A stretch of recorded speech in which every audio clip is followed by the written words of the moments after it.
what does a Trump presidential victory mean for Ukraine? So there's a lot of components to this, and believe it or not all of them are bad.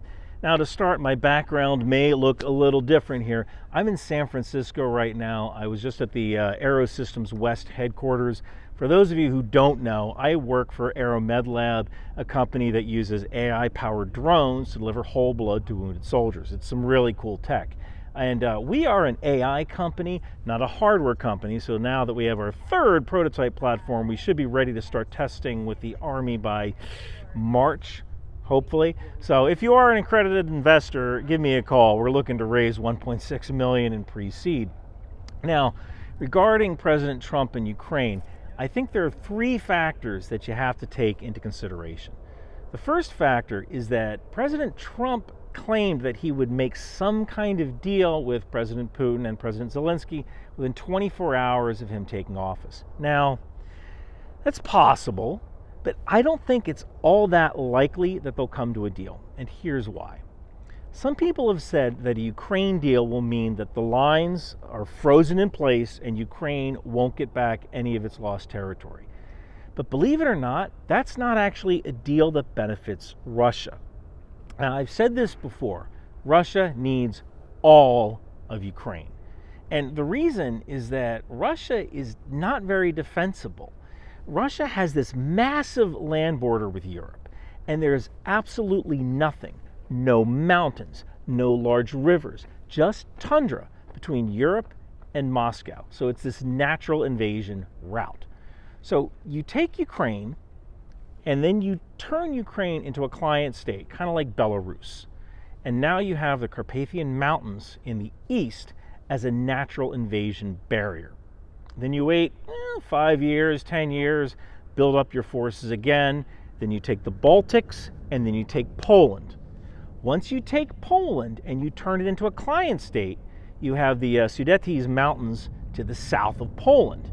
And now, instead of defending this big, long border with Russia, you only have to defend like a 200-mile border. So Russia has not completed its objectives yet.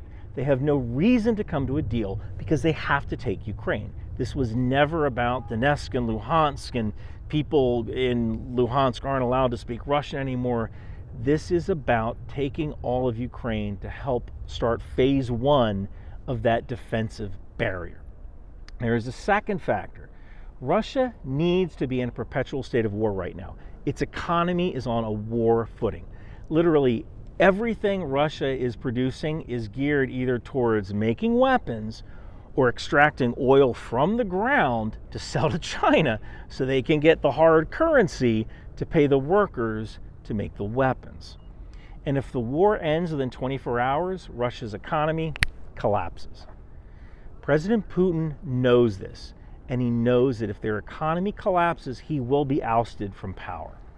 Rule number one of being a dictator is to stay in power, full stop. Now, not a lot of people know this, but the U.S. had like an 8-month-long recession in 1945 because we shifted from a wartime economy to a peacetime economy. All these soldiers were coming home, they were demobilized, and what kind of saved us from massive unemployment was the fact that the U.S. essentially became the exporter to the world after World War II, because Europe and Asia, their factories were so devastated that they needed to buy goods from someone, and that someone was the United States. But that won't happen in Russia, because Russia really doesn't sell anything to the world but oil and perhaps some raw materials.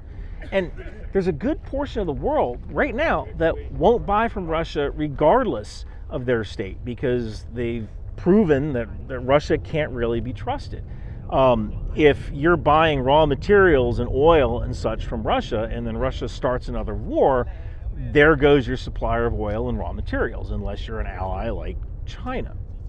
So the third factor here is that this war in Ukraine isn't about Ukraine. I've said this multiple times. The war in Ukraine isn't about Ukraine, it's about Taiwan. And President-elect Trump knows that China is a threat. China is likely to invade Taiwan in October of 2027 or April of 2028. October and April are realistically the only two weather windows, the only 2 months of weather windows where you can actually move war material across the Strait of Taiwan. And China's military will likely be ready to do that. In fact, they've been told to be ready to take Taiwan by force by 2027. Now, right now you might be saying, well, I care about Taiwan as much as I care about Ukraine.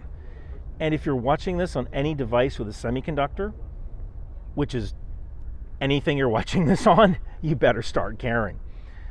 About 92% of the world's semiconductors, the world's high-end semiconductors that power the laptops that you're probably watching this on, are produced in Taiwan. Semiconductors today are the steel of World War II. Without semiconductors, you can't defend your nation, you can't power your economy. Do you want China to have control of that critical resource? So China knows that if we don't stand with Ukraine, which has a freaking rail line connected with Poland that can bring in cargo, we certainly aren't going to stand with a country that is 6,100 miles or so away from the United States. So what I can see happening is that if President Putin rejects a deal, what we see next is Ukraine gets turned into a giant porcupine of American weapon systems. Because how dare you reject my deal? I think that could actually be a realistic scenario. There's another possibility, but I think an unrealistic scenario, that's some sort of deal where Russia gets to keep some of its gained territory, perhaps Donetsk and Luhansk, and then there's peacekeepers, probably from Asia or South America, on the Russian-Ukraine border for the next 40 years. Maybe, I mean, that worked in Egypt with the MFO, the Multinational Force and Observers, and that's kept the peace between Egypt and Israel for years. But like I said, President Putin needs war to stay in power and avoid economic collapse.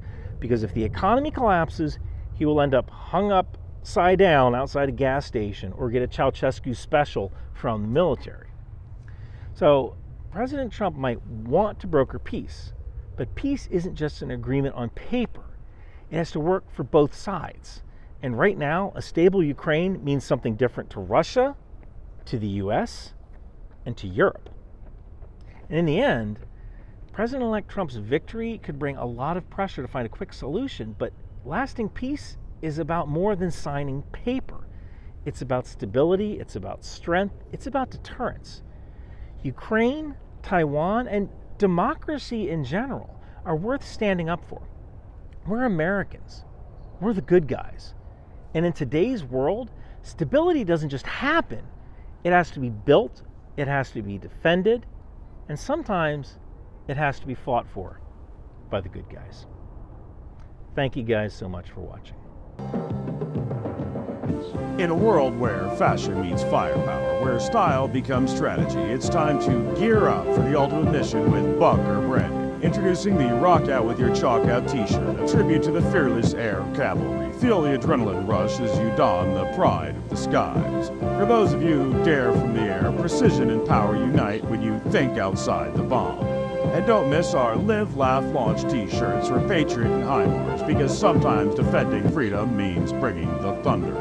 Finally, for the true defender of the seas, we present Department of the Boat People. Sail with honor and show your allegiance to the world's mightiest maritime force.